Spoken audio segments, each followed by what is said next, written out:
It's been a week since Anna's marriage, and she can't seem to hide her joy. The ceremony went well, and the newest couple was on their honeymoon vacation in the Philippines. Most of her colleagues envied her wedding, but they had no idea how they managed to pull it off.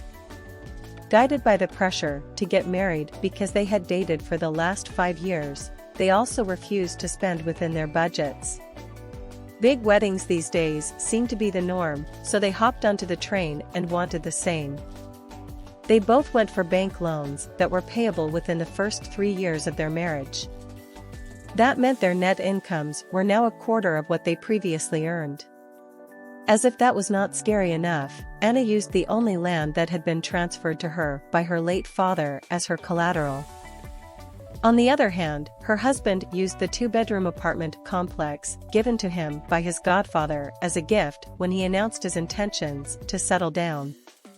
They both owned properties that were not theirs until these debts were cleared. Their life as newlyweds started when they came home after their honeymoon. Their home was peaceful as they tried their best to manage the little they earned. But things became unbearable when Anna realized she had taken seed. Initially, the couple was overjoyed, but discovering they were having twins, they wondered if they could cater for them.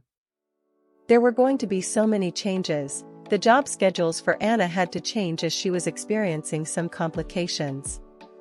Unfortunately, her husband's role in his company looked shaky after some complex regulations in his industry. Almost a year into marriage, Anna took too many leave days in her 8th month, so her company permanently replaced her. Imagine getting ready to have 2 babies with no assured income. Luckily, Anna's husband was retained, but his salary had to be reduced if he still wanted to keep his job.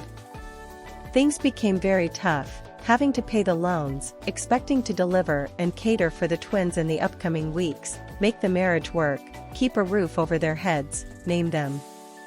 Now, because of how big their wedding was, making everyone believe they were well-to-do, they could hardly ask for help from family or friends. Sadly, 2 weeks after delivery, not getting enough sleep and being first-time parents, the bank confiscated Anna's land since she had missed many payments. Her husband, also struggling to pay his portion and provide for the home, needed to give up the house. Where were they going to stay, with 2-week-old babies without enough money to cater for them? It was tough for the couple, and they had to do something. Anna's husband confided in his godfather so he could temporarily assist them in getting a place to stay. His godfather was broken and hurt, knowing that his gift to them had to be sold to pay off their debts, but he helped them. He even offered to get the couple to therapy because they couldn't hold themselves together and make the marriage work. Because of their issues, they lived like roommates.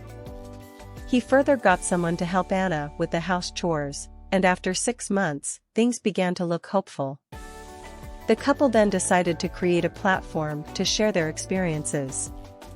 Writing everything will make this long, but they really struggled. They started a blog and were very transparent about everything because they wanted people to learn from their bitter experiences in the first 1.5 years of marriage.